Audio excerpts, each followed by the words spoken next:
నమస్కారం city news కు స్వాగతం. కామారెడ్డి జిల్లా బిక్నూర్ మండల కేంద్రంలోని జిల్లా పరిషత్ బాలుర ఉన్నత పాఠశాలను శుక్రవారం జిల్లా కలెక్టర్ ఆశిష్ సంగ్వాన్ ఆకస్మికంగా సందర్శించారు. పాఠశాల పరిస్థితిని సమీక్షించిన అనంతరం కలెక్టర్ స్వయంగా 10వ తరగతి విద్యార్థులకు సోలార్ సిస్టంపై పాఠం బోధించారు. ఉపాధ్యాయుడిగా విద్యార్థులతో చర్చ జరిపి వారి సందేహాలను నివృత్తి చేశారు. ఈ సందర్భంగా కలెక్టర్ మాట్లాడుతూ, పాఠశాలలు విద్యాగణనకు కేంద్ర బిందువులు. ఒక చిన్న మార్పు పిల్లల జీవితాలను మారుస్తుంది. అందుకే తరచూ పాఠశాలలకు వచ్చి విద్యార్థులతో ప్రత్యక్షంగా మమేకమవడం అవసరం అని తెలిపారు. అలాగే ఈ పాఠశాల నుండి భారత అంతరిక్ష పరిశోధనా సంస్థ ఇస్రో సందర్శనకు ఎంపికైన 2 విద్యార్థినులను కలెక్టర్ అభినందించి నోట్బుక్స్ అందించి శుభాకాంక్షలు తెలిపారు. వారు మరింత ఉన్నత స్థాయికి చేరాలని ఆకాంక్షించారు.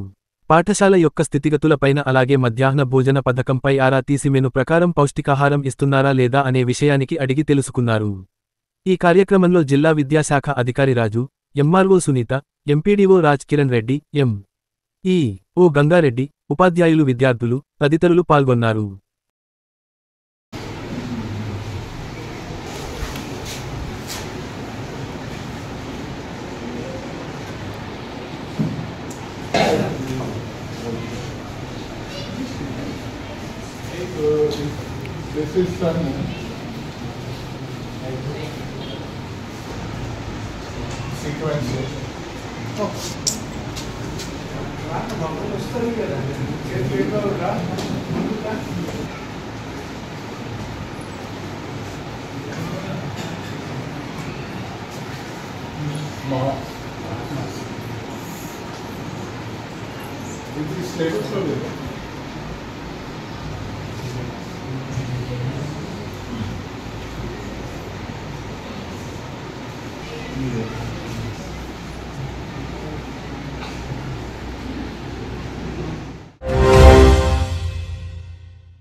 బీసీ కుల బాంధవులారా, 18 తారీఖు శనివారం రోజున జరిగే బీసీ బందును విజయవంతం చేయండి. బీసీలం ఇప్పుడు ఏకంగాకపోతే మన బీసీ కులాలు వెనుకబడి ఉంటాయి. ఎస్సీలు వర్గీకరణ కోసం దశలవారీగా పోరాటాలు చేసి వర్గీకరణ సాధించుకున్నారు. మనం కూడా బీసీలు ఏకమై మన రిజర్వేషన్లు జనాభా ప్రతిపాదికంగా సాధించుకోవడానికి ఎన్ని పోరాటాలైనా చేయడానికి ముందుండాలని, ఈ బందులో బీసీ కులాలు మొత్తం పాల్గొనాలని బీసీ మండల అధ్యక్షులుగా నా యొక్క ప్రార్థన. నోమాకొండ మండల కేంద్రంలో బీసీ కులాల ఐక్యవేదిక ఆధ్వర్యంలో నాయకత్వం మొత్తం కూడా ప్రెస్ మీట్ పెట్టడం జరిగింది. రేపు ఏదైతే 18వ తారీఖు నాడు రాష్ట్ర వ్యాప్తంగా బీసీ రిజర్వేషన్ల కోసం బంద్కు పిలుపునిచ్చిన సందర్భంగా రేపు జరగబోయే బంద్లో ప్రజలందరూ కూడా స్వచ్ఛందంగా పాల్గొని బీసీలకు ఏదైతే 42% రిజర్వేషన్ కేటాయించిందో ఆ రిజర్వేషన్ అమలు కోసం పోరాడుతూ ఉంది. కాబట్టి ప్రజలు కూడా దానికి స్వచ్ఛందంగా సహకరించాలని చెప్పి సరే మా అన్ని కులాల ఐక్యవేదిక తరఫున విజ్ఞప్తి చేస్తూ, అంటే ఇవాళ బీసీలకు సంబంధించిన రిజర్వేషన్ ఇన్ని సంవత్సరాల కాలంలో ఎప్పుడు కూడా బీసీలకు రిజర్వేషన్ ఎక్కడ కూడా కేటాయించలేదు. ఆ జనాభా ప్రాతిపాదికన రాజ్యాంగ పరిధిలో జనాభా ప్రాతిపాదికన మనం రిజర్వేషన్లు పెంచుకోవచ్చు అని చెప్పి అప్పుడు రాజ్యాంగంలో అంబేద్కరే రాసిన విషయం ఉన్నది. అది ఇవాళ 9వ షెడ్యూల్లో చేర్చే అవకాశం కూడా ఉన్నది. కానీ దాన్ని పట్టించుకోకుండా అగ్రవర్ణాలకు సంబంధించిన వాళ్ళు ఇవాళ కేంద్రంలో ఉన్న బీజేపీ ప్రభుత్వం కూడా దానికి వ్యతిరేకంగా అగ్రవర్ణాలతో కేసు నేర్పించి ఈ బీసీ రిజర్వేషన్ ఆపే ప్రయత్నం చేస్తూ ఉన్నది. ఇది కరెక్ట్ కాదు. మనమెంతో మనకంత అన్న ఉద్దేశం ఇది ఇప్పటి నుంచి కాదు, మనకు స్వాతంత్రం రాకముందు అప్పటి నుంచి చేస్తున్న పోరాటాల్లో భాగం ఇది. కాబట్టి ఇప్పుడు ఖచ్చితంగా 42% రిజర్వేషన్ సాధించేంత వరకు బీసీల ఐక్యవేదిక తగ్గేదే లేదు. ఖచ్చితంగా ఈ పోరాటంలో ముందుండి అన్ని కులాలకు సంబంధించిన నాయకులు కానీ అట్లాగే బీసీ సంఘాలకు సంబంధించిన ప్రముఖులు, చాలా స్వచ్ఛంద సమస్యలు అట్లాగే మేధావులు అందరూ కూడా దీనికి సపోర్ట్ చేస్తూ ఉన్నారు. కాబట్టి ఇప్పుడే మనం ఇది సాధించుకునే అవకాశం. ఇప్పటికైనా సాధించుకోకపోతే రాబోయే తరంలో మన పిల్లలు కూడా ఇది సాధించుకోలేని పరిస్థితి అవుతుంది. కాబట్టి ఏదైతే ఇక్కడ అసెంబ్లీలో ఒక తీర్మానం చేసి ఆల్రెడీ గవర్నర్కు పంపించేసారు, అట్లాగే పార్లమెంటుకు కూడా పంపారు. కానీ అక్కడ వ్యతిరేకం చేస్తూ ఉన్నారు. అవసరమైతే ఇవాళ రాష్ట్రంలో ఉన్న పార్టీ, అధికారంలో ఉన్న కాంగ్రెస్ పార్టీ ఇవాళ అఖిలపక్షం మీటింగ్ పెట్టి ఖచ్చితంగా అన్ని పార్టీలను కలుపుకొని కూడా ఈ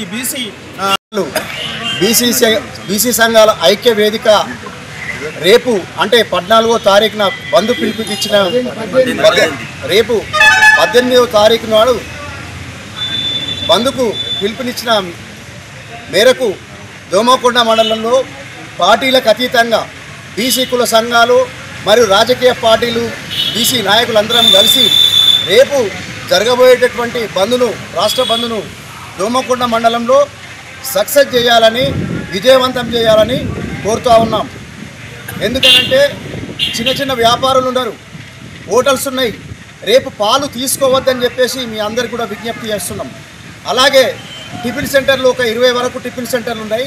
వాళ్ళు పిండి రుబ్బుకొని మళ్ళీ పిండి ఖరాబ్ అయిపోతుంది, అప్పటి వరకు మేము నడిపిస్తాము అని చెప్పేసి అనేటువంటి ఒక పరిస్థితి కూడా చిన్న వ్యాపారులు ఉన్నారు. కాబట్టి దయచేసి రేపు బంద్ ఉన్నది కాబట్టి ఇటువంటి కార్యక్రమాలు దయచేసి మానుకొని బంద్కు పూర్తిగా సహకరించాలని కోరుతా ఉన్నాము. ఎందుకనంటే 42% బీసీలకు రిజర్వేషన్ వస్తే మరి బీసీలకు పూర్తి స్థాయిలో న్యాయం అవుతుంది.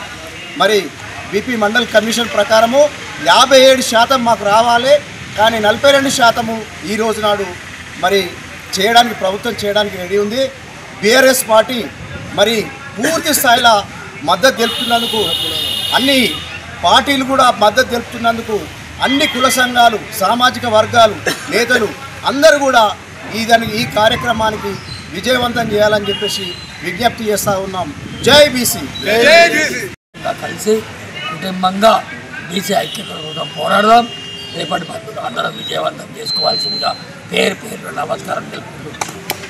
ఈ గవర్నమెంట్ మరి బీసీలకు 50% ఇస్తా అని ఈరోజు 42% అని చెప్పడం జరుగుతుంది. అదేవిధంగా మరి ఓసీలు మరి 10% లేని ఓసీలకు మరి వాళ్లకు 50% ఇవ్వడం ఏంది? మరి బీసీల అన్యాయం చేయడం ఏంది? రాజకీయంగా అన్యాయం చేయడము, ఉద్యోగాలలో అన్యాయం చేయడము, మరి ఇటువంటిది మరి మానుకోవాలని, బీసీల ఏకం ఉండాలని కోరుకుంటూ ఈ అవకాశం ఇచ్చిన పెద్దలందరికీ ముఖ్యమంత్రి రేవంత్ రెడ్డిపై అనుచిత వ్యాఖ్యలు చేసిన బీఆర్ఎస్ వర్కింగ్ ప్రెసిడెంట్ కేటీఆర్ పై ఎస్పీ గారికి ఫిర్యాదు. ఈ సందర్భంగా డీసీసీ అధ్యక్షులు కైలా శ్రీనివాసరావు గారు మాట్లాడుతూ, బీఆర్ఎస్ పార్టీ సభ్యులు సామాజిక మాధ్యమాల్లో పెట్టిన ప్రొకేటివ్ పోస్టులపై జిల్లా ఎస్పీకి ఫిర్యాదు. సోషల్ మీడియాలో వేర్వేరు వర్గాల మధ్య విద్వేషాన్ని రెచ్చగొట్టడం, శాంతి భద్రతలకు భంగం చేయడం, ప్రభుత్వాన్ని అపఖ్యాతి పరచడం వంటి విషయాలపై చట్టపరమైన చర్యలు తీసుకోవాలని వినతి. బీఆర్ఎస్ పార్టీ సభ్యులు మరియు అనుచరులు, పార్టీ ప్రతినిధి కల్వకుంట్ల తారక రామారావు గారి మార్గదర్శకత్వంలో సామాజిక మాధ్యమాల ద్వారా ఉద్దేశపూర్వకంగా దూషణాత్మకమైన, అపప్రద కలిగించే పోస్టులు చేస్తున్నారని ఎస్పీ గారి దృష్టికి తీసుకురావడం జరిగింది. ఈ ఫిర్యాదు తెలంగాణ రాష్ట్ర గౌరవనీయ ముఖ్యమంత్రి గారిపై అవమానకరంగా, తప్పుడు ఆరోపణలతో రూపొందించబడి ప్రజల్లో ఉద్రిక్తత మరియు అశాంతిని సృష్టించాలనే ఉద్దేశ్యంతో ఉన్నట్లు ఈ పోస్టులు కనిపిస్తున్నాయి అని తెలపాం.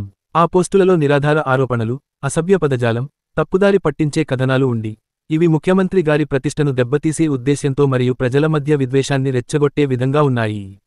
ఇలాంటి పోస్టులు ముఖ్యంగా ట్విట్టర్, ఎక్స్ వంటి అధికారిక సామాజిక మాధ్యమ వేదికలలో విస్తృతంగా ప్రచారం చేయబడుతున్నాయి. ఈ పోస్టులు బీఆర్ఎస్ పార్టీ అధికారిక హ్యాండిల్లో కేటీఆర్ గారు మరియు ఆయన అనుచరుల ద్వారా పోస్ట్ చేయబడ్డాయి. సంబంధిత పోస్టుల లింకులు మరియు టెక్స్ట్ మెసేజ్లు ఎస్పీ గారికి సమర్పించారు. ఈ అంశాన్ని సీరియస్గా తీసుకుని సంబంధిత బీఎన్ఎస్ఎస్ మరియు సమాచార సాంకేతిక చట్టాల ప్రకారం చట్టపరమైన చర్యలు తీసుకోవాలని చెప్పాము. పోస్టుల లింకులను అందజేస్తూ వాటిపై దర్యాప్తు జరిపి చట్టపరమైన కఠిన చర్యలు తీసుకోవాలని కోరాం. గతంలో కూడా ఇలాంటి ఫిర్యాదులు ఎస్పీ గారి దృష్టికి తీసుకువచ్చినప్పటికీ తగిన చర్యలు తీసుకోబడలేదు. కాబట్టి ఈసారి వెంటనే చర్యలు తీసుకోవాలని తెలిపాం. ఇట్టి కార్యక్రమంలో పండ్లరాజు పట్టణ కాంగ్రెస్ అధ్యక్షులు, యువజన కాంగ్రెస్ అధ్యక్షులు గుడుగుల శ్రీనివాస్, బ్లాక్ కాంగ్రెస్ అధ్యక్షులు గోనే శ్రీనివాస్, మాజీ కౌన్సిలర్లు చాట్ల రాజేశ్వర్, రవీందర్ గౌడ్, సిరాజుద్దీన్, సర్వర్, చందు, సత్యం, రఫీ, అజ్మత్, లక్కపత్తిని గంగాధర్ తదితరులు పాల్గొన్నారు.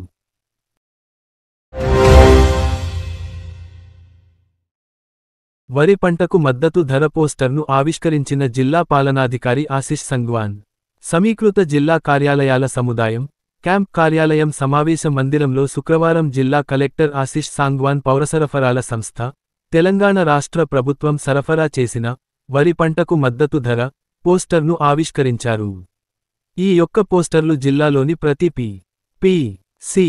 సెంటర్లకు సరఫరా చేయాలని సంబంధిత అధికారులను ఆదేశించారు. ఈ కార్యక్రమంలో జిల్లా అదనపు కలెక్టర్, రెవెన్యూ విక్టర్, జిల్లా పౌరసరఫరాల సంస్థ జిల్లా మేనేజర్ శ్రీకాంత్, డి.సి.ఎస్.ఓ వెంకటేశ్వర్లు, డి.ఆర్.డి.ఏ సురేందర్ తదితరులు ఉన్నారు.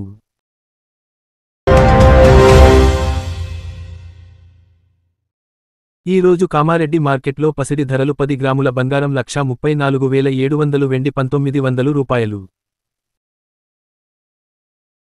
ఇంతటితో ఈనాటి వార్తలు సమాప్తం. తిరిగి మళ్ళీ మరుసటి వార్తల్లో కలుసుకుందాం.